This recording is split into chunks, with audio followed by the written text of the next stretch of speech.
masalah ini. Contohnya seperti masalah yang banyak dilakukan di masyarakat di Malaysia dan juga Indonesia, seperti contohnya masalah kunut subuh. Kunut subuh adalah perkara yang dikhilafkan oleh para ulama. Kita tahu mazhab Syafi'i menyatakan kunut subuh sunnah. Sementara kalau kita pelajari secara sanad, bahwasanya sanad hadis yang menyatakan disunahkannya kunut subuh, sanadnya lemah, tidak bisa dijadikan dalil. Tetapi ini masalah khilafiyah yang mu'tabar, khilafiyah yang kuat.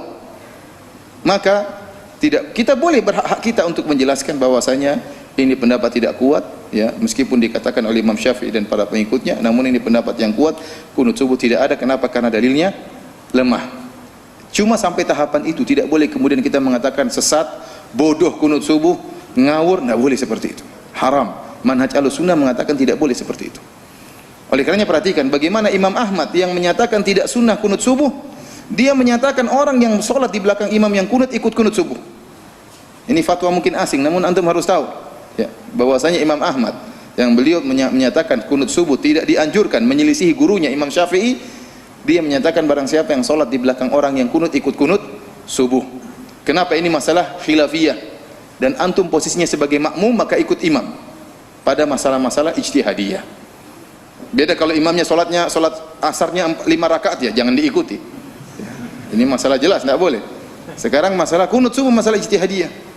Dan ini berat terkadang bagi sebagian kita yang terbiasa menyelisih imam, menyangka kunut subuh itu bid'ah, maka kalau kita ikut begini berarti ikut apa? Terjerumus dalam bid'ah. Padahal tidak demikian. Bahkan saya tidak menemukan perkataan Imam Ahmad menyatakan bahwasanya hal itu adalah bid'ah. Cuma dia mengatakan tidak sunnah, bahwasanya yang sholat di belakangnya silakan mengikuti. Dan ini juga yang difatwakan oleh Syekhul Islam Ibn Taimiyah rahimahullah dalam Majmu' Fatawa. Beliau mengingkari kunut subuh, artinya beliau tidak menerima kunut subuh. Kunut subuh menurut beliau tidak sunnah.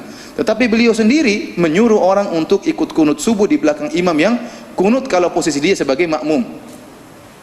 Demikian juga ini fatwanya Muhammad bin Shalih Al-Utsaimin rahimahullahu taala dalam kitabnya Syarhul Mumti'. Dia mengatakan bahwasanya orang yang jadi makmum di belakang imam yang kunut subuh, maka dia juga ikut kunut subuh. Yang kita sedihkan memang timbul dari dua pihak yang tidak paham. Dari pihak yang tidak mau kunut subuh dan dari pihak yang kunut subuh. Dari pihak yang kunut subuh menganggap kunut subuh seakan-akan kewajiban sholat. Kalau tidak kunut subuh seakan-akan sholatnya tidak sah, kurang. Dan ini juga salah. Padahal Imam Syafi'i tidak pernah mengatakan wajib. Paling maksimal hukum kunut subuh hanyalah sunnah, tidak sampai pada derajat apa? Wajib. Sementara kita dapatkan sebagian orang Indonesia, nggak tahu di Malaysia ya, kalau imamnya tidak kunut subuh dia tidak mau sholat di situ. Bahkan kalau imamnya tidak kunut subuh dia sholat ulang. Bahkan imamnya kalau tidak kunut subuh dia bilang subhanallah, subhanallah. Imam juga bingung, seakan-akan suatu perkara yang apa? Yang wajib. Ini pun keliru. Orang seperti ini biasanya berubah kalau sudah hajian. Kalau sudah pergi haji dilihat Syekh Sudes tidak kunut subuh, bingung dia. Dia mau bilang subhanallah tidak kedengaran, terlalu jauh.